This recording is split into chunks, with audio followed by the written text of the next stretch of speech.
नमस्कार, TV 27 news देख रहे हैं आप और मैं हूं आपके साथ दिनकर आनंद। अब आपको सीधे ले चलते हैं अरुणाचल प्रदेश के ईटानगर, जहां प्रधानमंत्री नरेंद्र मोदी जनसभा को संबोधित कर रहे हैं।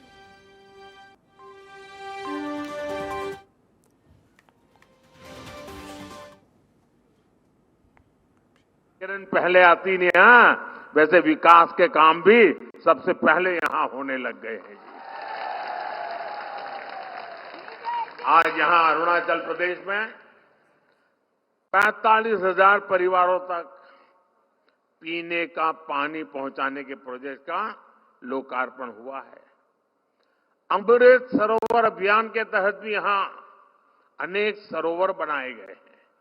हमारी सरकार ने गांव की बहनों को लखपति दीदी बनाने का भी बहुत बड़ा अभियान चलाया है। इसके तहत स्वयं सहायता समूहों से जुड़ी नॉर्थ ईस्ट की हजारों बहनें लखपति दीदी बन चुकी है। अब हमारा लक्ष्य देश में 3 करोड़ बहनों को लखपति दीदी बनाने का है। इसका भी बड़ा फायदा नॉर्थ ईस्ट की महिलाओं को होगा, बहनों बेटियों को होगा।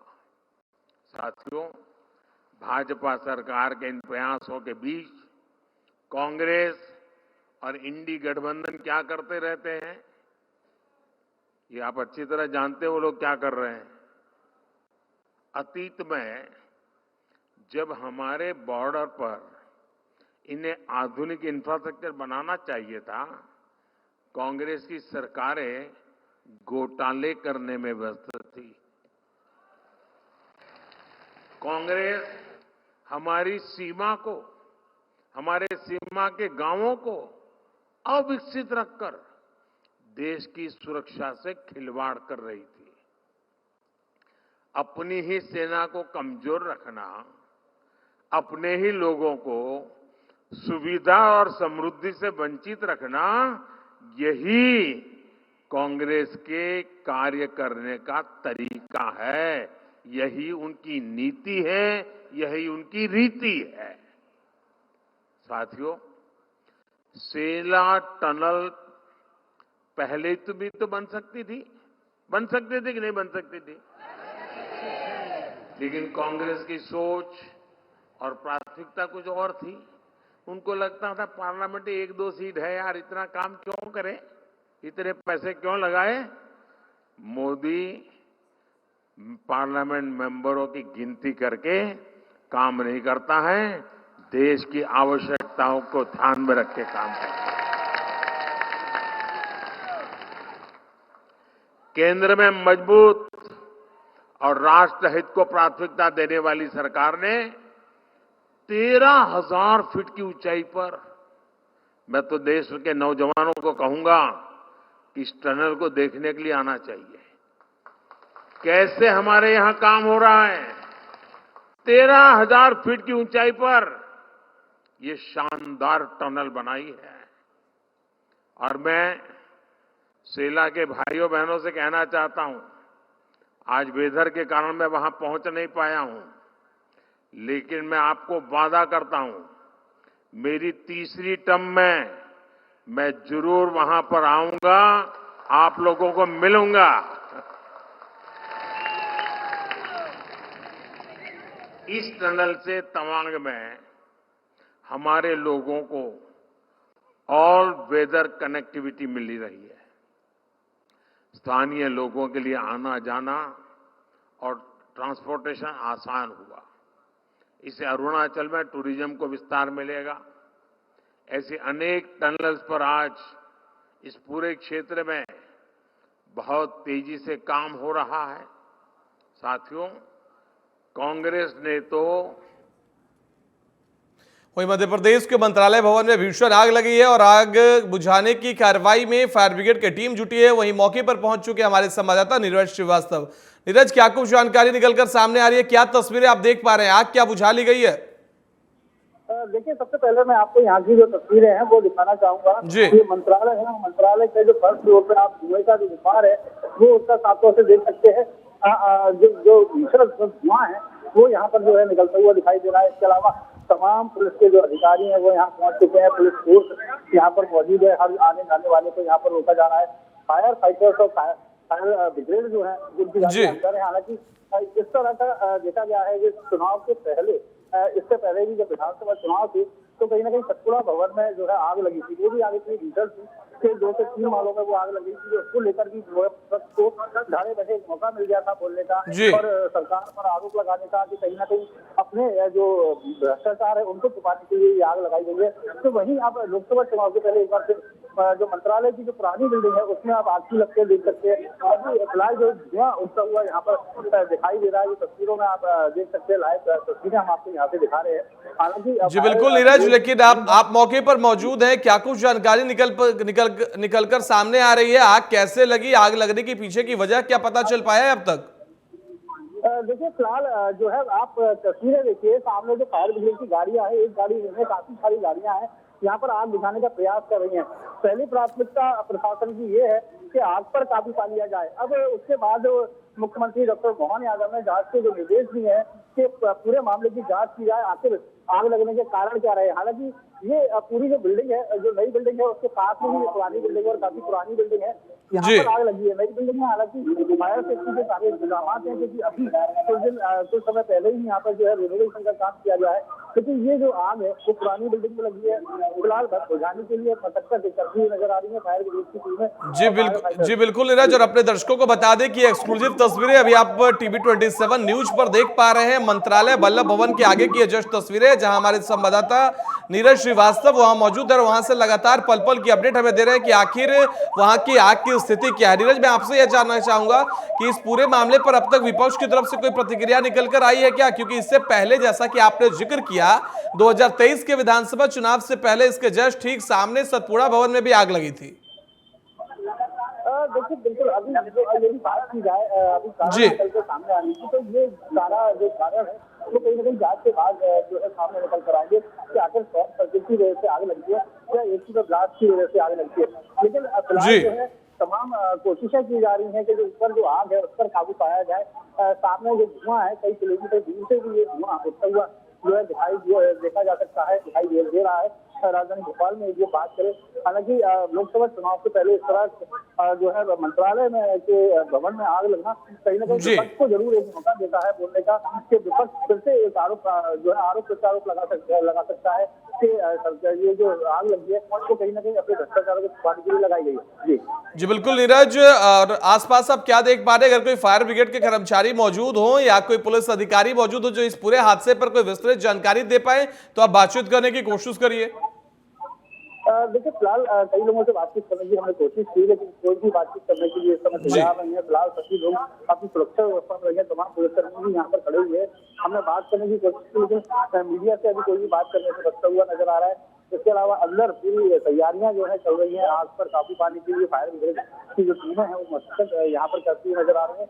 पुलिस प्रशासन में बैरिकेडिंग कर दी गई है, इससे आगे जो है मीडिया को नहीं जाने दिया जा रहा है। लेकिन फिलहाल सबसे पहली कोशिश यही है कि इस आग पर कैसे किसी भी तरह से काबू पाया जाए और फिर उसके बाद जो मुख्यमंत्री डॉक्टर मोहन यादव ने जांच के आदेश दिए हैं उस पर काम किया जाए और उस जांच के बाद ही पता चलेगा कि आखिर कितना नुकसान हुआ है और आग लगने के कारण क्या रहे। जी बिल्कुल नीरज, लेकिन मैं आपसे यह जानना चाहता हूं कि क्या फायर ब्रिगेड के कर्मचारी जो आग बुझाने की कोशिश में जुटे हुए वो बिल्डिंग के बाहर से आग बुझाने की कोशिश कर रहे हैं या बिल्डिंग के अंदर भी दाखिल हो चुके हैं? देखिए बिल्कुल तस्वीरें दिखाना चाहूंगा, जो फायर ब्रिगेड के जो कर्मचारी है वो किस तरह से आग बुझाने की कोशिश कर रहे हैं। मेरे सामने आप तस्वीरों में देख सकते हैं कि जो फायर ब्रिगेड की जो गाड़ियां हैं वो बिल्डिंग के बाहर ही लगी हुई है। बिल्डिंग के बाहर से कहीं ना कहीं जो है आग बुझाने का जो है प्रयास है यहाँ पर जो है फायर ब्रिगेड के कर्मचारी और फायर ब्रिगेड की गाड़ियां करती हुई नजर आ रही है। जो पानी का जो छिड़काव है वो करती हुई नजर आ रही है। यहाँ पर आप साफ तौर से देख सकते हैं कि 10 गाड़ियां जो है यहाँ पर आग बुझाने की कोशिश कर रही है। लेकिन फिलहाल आग के जब क्या कारण रहे, शॉर्ट सर्किट कारण रहा या फिर एसी में ब्लास्ट कारण रहा, क्या जो भी कारण रहे वो सब जांच के बाद ही हो पाएंगे। जी बिल्कुल, लेकिन जो तस्वीरें निकलकर सामने आ रही है, तस्वीरों के माध्यम से आप लगातार दिखा रहे हैं अपने दर्शकों को ऊंची ऊंची उठती हुई लपटों को, उससे देखकर अंदाजा तो यही लगाया जा रहा है कि शायद कमरे के अंदर दमकल विभाग के कर्मचारियों का पहुंच पाना मुश्किल है। और अभी देखिए लगातार दमकल विभाग की गाड़ियां पहुंच रही है। अभी लगती है आग बुझाने में समय लग सकता है क्या? देखिए, अभी जिस तरह से आग की जो लपटें दिख रही है उसको देख के तो यही लगता है कि अभी कहीं ना कहीं काफी लंबा समय लगने वाला है, काफी मशक्कत जी। इस आग पर काबू पाने के लिए होने वाली है, क्योंकि अधिकांश डिपार्टमेंट के जो डॉक्यूमेंट्स है, जो कागज है, वो इसी मंत्रालय में रखे रहते हैं और कहीं ना कहीं कागजों में आग लगी होगी। इसके बाद जो थर्मोस्टेट है, रेफ्रिजरेटर, इलेक्ट्रॉनिक सामान, इक्विपमेंट है, उनमें आग लगी होगी। तो इस कारण ये आग काफी तेज बढ़ती गई है। लेकिन कहीं ना कहीं जिस तरह से अभी जो तस्वीरें निकल कर आ रही है, ये धुआं अभी थोड़ा कम जरूर हुआ था, लेकिन अभी फिलहाल आप देख सकते हैं कितना तेज ये धुआं उठता हुआ यहाँ पर जो है नजर आ रहा है। फायर ब्रिगेड की गाड़ियां लगातार मशक्कत कर रही है, क्रेन यहाँ पर मंगाई गई है, पानी के टैंकर्स मंगाए गए हैं। तो जी। तमाम प्रयास यहाँ पर जरूर किए जा रहे हैं आग पर काबू पाने के लिए। जी जी बिल्कुल, लेकिन सवाल ऐसे में यह भी है नीरज कि लगातार ऐसी घटनाएं होना, एक साल पिछले साल होना, उसके बाद फिर होना, ये अपने आप में सवाल खड़े करता है कि किस तरीके से मंत्रालय भवन के अफसर मंत्रालय का ख्याल रख पा रहे हैं। क्या अधिकारी, फायर ब्रिगेड की टीम और तमाम अधिकारी इतने संवेदनशील जगहों पर अगर हादसा हो जाए तो आम जगहों की तो बात ही करना बेकार।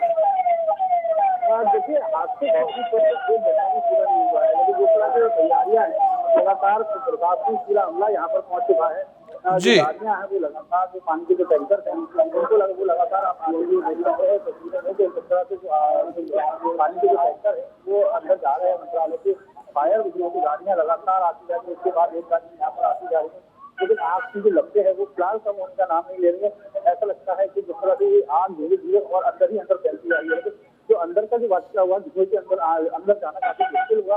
तो ऐसे में लगता नहीं है कि अंदर कोई भी कर्मचारी इस समय मौजूद होगा। जी। फिलहाल मंत्रालय में आज छुट्टी है, इस कारण से मंत्रालय में भी ज्यादा कर्मचारी नहीं थे, लेकिन अब जो है पुलिस का जो मजमा है वो यहाँ पर लग चुका है। फायर ब्रिगेड की गाड़ियां यहाँ पर है, लेकिन जो गाड़ियां हैं वो लगातार प्रयास कर रही है आग पर काबू पाने के लिए। जी बिल्कुल नीरज, लेकिन ऐसे में मैं आपसे यह जानना चाहता हूं कि अब तक मंत्रालय भवन में आग बुझाने के लिए फायर ब्रिगेड की कितनी टीम और कितनी गाड़ियां मौके पर पहुंच चुकी है, क्योंकि आप जो लाइव तस्वीरें दिखा रहे हैं उस दौरान भी 1-2 गाड़ियां यहां से जा चुकी है मंत्रालय भवन के अंदर। देखिए, जो फायर ब्रिगेड की गाड़ियां हैं वो लगातार यहाँ पर आती जा रही हैं। सामने आपको और तस्वीर दिखाऊंगा, जो गाड़ियां जो खाली होती जा रही है, जिनमें से पानी खाली हो गया है वो वापस जाती हुई नजर आ रही है। इसमें दोबारा से पानी भरा जाएगा तो फिर ये गाड़ी वापस आएगी। हालांकि इसके लिए वैकल्पिक व्यवस्था भी की गई है। इस तरफ गाड़ी जाती दिखाई दे रही है, दूसरी तरफ जो पानी के टैंकर भी आते हुए दिखाई दे रहे हैं, यानी कि जो फायर ब्रिगेड की गाड़ी में पानी खत्म हो गया वो पानी लेने जा रही है। इसके अलावा टैंकर की भी अलग व्यवस्था की रखी है। इसके अलावा आप अंदर देखेंगे तस्वीरों में तो लगभग 7 से 8 गाड़ियां फायर ब्रिगेड की जो है वो आपको तस्वीरों में नजर आएंगी। जिस तरह से अंदर की जो तस्वीरें आप देख सकते हैं, लगभग 8 से 10 गाड़ियां। बहुत बहुत धन्यवाद नीरज आपका हमारे साथ जुड़ने के लिए। आगे भी आपसे जानकारी लेंगे। अब आपको सीधे लिए चलते हैं उत्तर प्रदेश के गोरखपुर, जहां पे मुख्यमंत्री योगी आदित्यनाथ जनता को संबोधित कर रहे हैं। ये है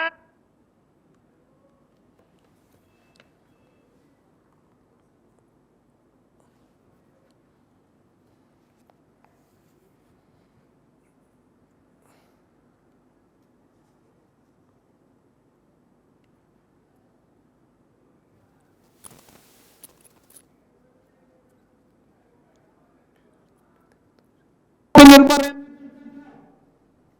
आज स्वयं भारत के अंदर उसकी रक्षा की उत्पादन क्षमता को, उन इकाइयों की क्षमता को बढ़ा करके नई यूनिट बना करके डिफेंस कॉरिडोर के माध्यम से ऐसी आत्मनिर्भरता के लक्ष्य को प्राप्त करने की दिशा में भारत तेजी के साथ आगे बढ़ा है। देश के अंदर अत्याधुनिक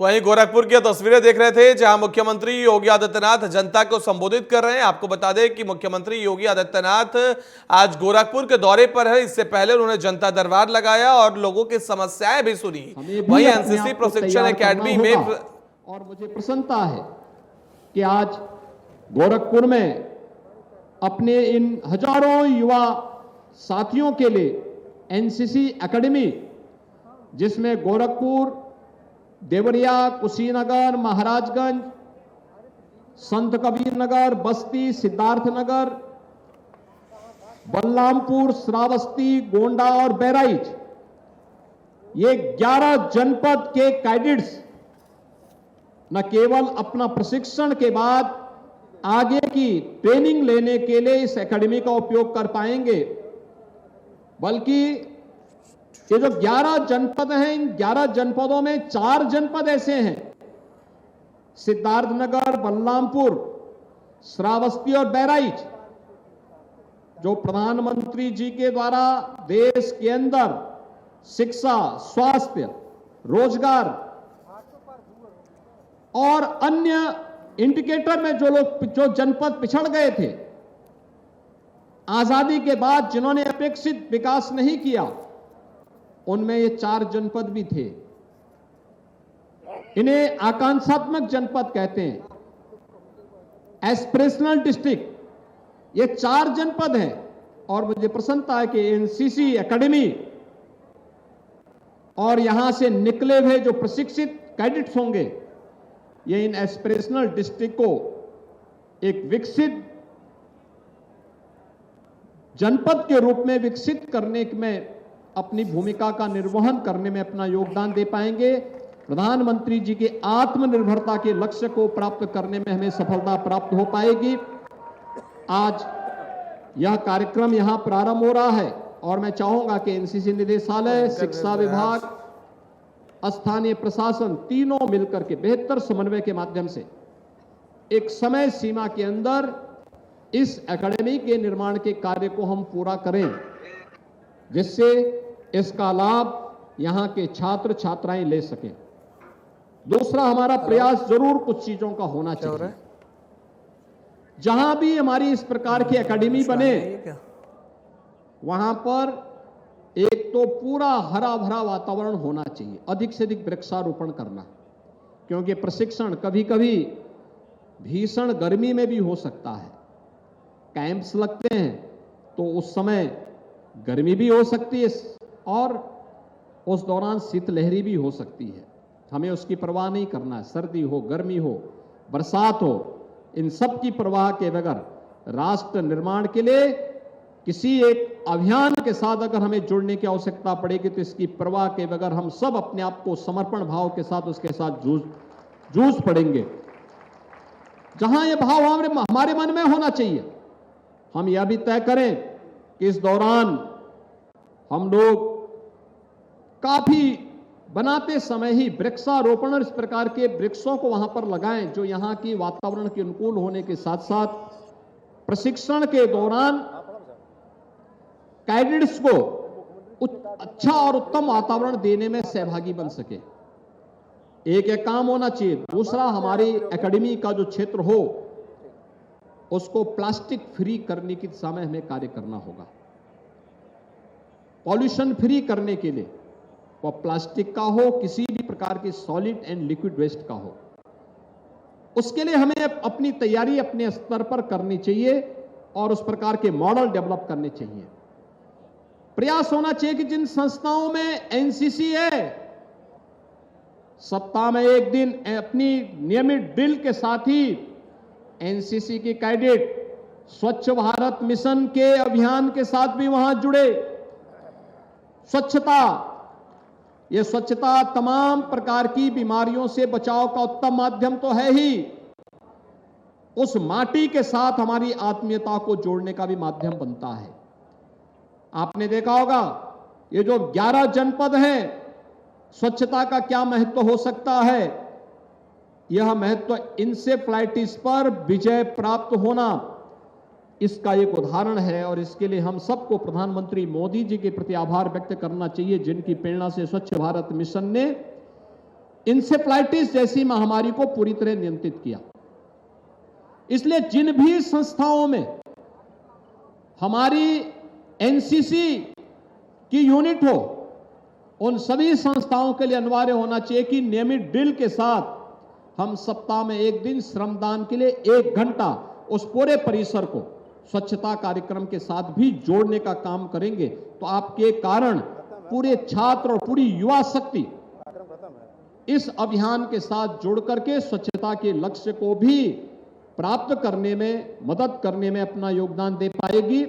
आज के इस अवसर पर एक बार फिर से मैं एनसीसी निदेशालय को, इन 11 जनपदों के एनसीसी के सभी कैडेट्स को, एनसीसी के गोरखपुर ग्रुप से जुड़े हुए सभी अधिकारियों को हृदय से इस एनसीसी एकेडमी के लिए बधाई देता हूं और मुझे विश्वास है कि एक समय सीमा के अंदर इसे बना करके हमारे इस 11 जनपद के एनसीसी के कैडेट्स इस सुविधा का लाभ ले पाएंगे। इस विश्वास के साथ आप सबके प्रति मेरी शुभकामनाएं। धन्यवाद। जय हिंद। तो आप मुख्यमंत्री योगी आदित्यनाथ को गोरखपुर के एनसीसी प्रशिक्षण एकेडमी के शिलान्यास कार्यक्रम से सुन रहे थे, जहां मुख्यमंत्री योगी आदित्यनाथ ने कहा कि एनसीसी युवाओं को न सिर्फ प्रशिक्षित करता है बल्कि उनको ट्रेनिंग देता है, उनके जीवन जीने की उनको मार्गदर्शन देता है।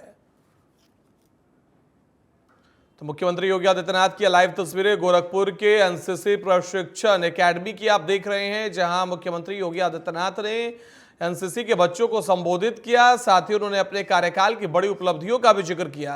साथ ही उन्होंने कहा कि एनसीसी सिर्फ युवाओं के लिए एक रोजगार का माध्यम नहीं है, बल्कि एनसीसी के ट्रेनिंग के जरिए युवा अपने जीवन में एक लक्ष्य को प्राप्त करने के लिए आगे मार्गदर्शित रहते हैं। साथ ही उन्होंने कहा कि अनुशासन के लिहाज से भी एनसीसी की ट्रेनिंग हर युवाओं के लिए जरूरी है। तो यह लाइव तस्वीरें गोरखपुर से आप देख रहे हैं एनसीसी प्रशिक्षण एकेडमी का शिलान्यास समारोह का, जहां मुख्यमंत्री योगी आदित्यनाथ, सांसद रवि किशन और तमाम बीजेपी के बड़े नेता भी मौजूद हैं।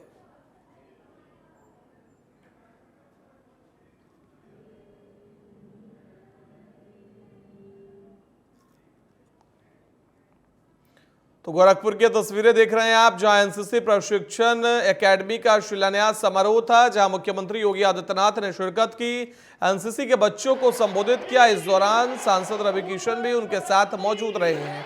ये लाइव तस्वीरें गोरखपुर से अभी आप टीवी 27 पर देख पा रहे हैं, जहां मुख्यमंत्री योगी आदित्यनाथ ने बच्चों को संबोधित किया, एनसीसी प्रशिक्षण एकेडमी का शिलान्यास किया है।